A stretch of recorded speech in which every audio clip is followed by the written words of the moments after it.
महाराष्ट्र में एक बार फिर मराठा आरक्षण का मुद्दा तूल पकड़ता जा रहा है। बता दें कि मुंबई के आजाद मैदान में मराठा समुदाय के लिए आरक्षण की मांग को लेकर मनोज जरांगे ने अनिश्चितकालीन भूख हड़ताल शुरू की है। बता दें कि आज 1 सितंबर को उनकी भूख हड़ताल का चौथा दिन है। अपने अनशन के चौथे दिन से उन्होंने पानी पीना भी बंद कर दिया है। जरांगे ने साफ तौर पर कहा कि वो मराठा समुदाय को ओबीसी श्रेणी में आरक्षण दिलाए बिना मुंबई नहीं छोड़ेंगे, भले ही इसके लिए उन्हें अपने प्राणों की भी आहुति देनी पड़े। ऐसे में आपके मन में सवाल आ रहा होगा कि आखिर कैसे महाराष्ट्र में मराठा आरक्षण के मुद्दे ने फिर तूल पकड़ा है। बातों को न घुमाते हुए आइए आपको पूरा मामला बताते हैं।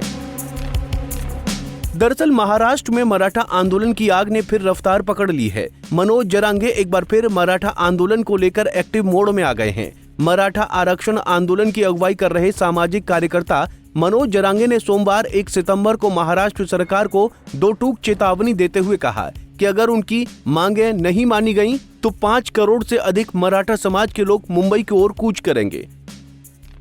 मराठा आंदोलन पर बॉम्बे हाई कोर्ट ने क्या कहा? बॉम्बे हाई कोर्ट में मराठा आंदोलन से जुड़ी याचिका पर सुनवाई हुई, जहां अदालत ने जरांगे और उनके समर्थकों को फटकार लगाते हुए कहा कि विरोध प्रदर्शन में नियमों का पालन नहीं हो रहा है और ये शांतिपूर्ण नहीं कहा जा सकता।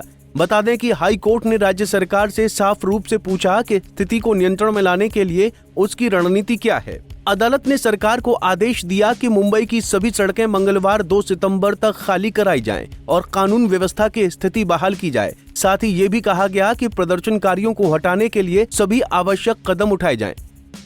बता दें कि मनोज जरांगे की प्रमुख मांग है कि मराठा समुदाय को ओबीसी श्रेणी में आरक्षण दिया जाए। उन्होंने सरकार से आग्रह किया है कि अब जबकि 58 लाख से अधिक दस्तावेजों से ये प्रमाणित हो गया है कि मराठा समाज कुणबी जाति से जुड़ा है, तो इस आधार पर तुरंत एक सरकारी आदेश जारी कर मराठा समुदाय को ओबीसी वर्ग में जोड़ा जाए।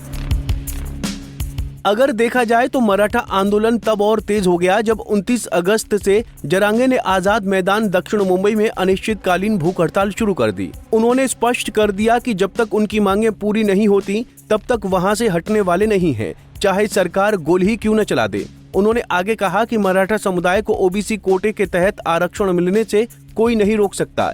ऐसे में अब बॉम्बे हाई कोर्ट के फैसले के बाद स्थिति बेहद पेचीदा हो गई है।